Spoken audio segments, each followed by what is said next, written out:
Hello guys! Welcome to my channel. It's me, Grace Alconera, and for today's video, i-share namin sa inyo kung paano kami mag-install ng LED, LCD, PDP TV wall mount bracket.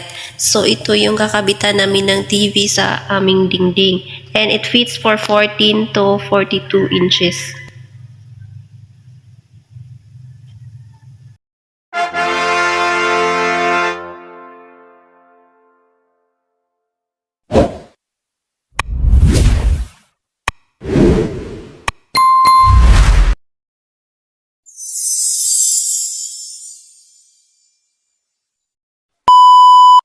Ano to?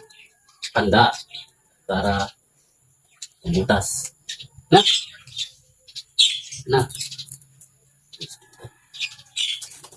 Iya. Ito na to, mark. Para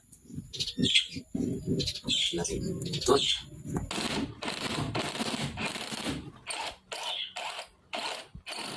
Iya, bulatan.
You know.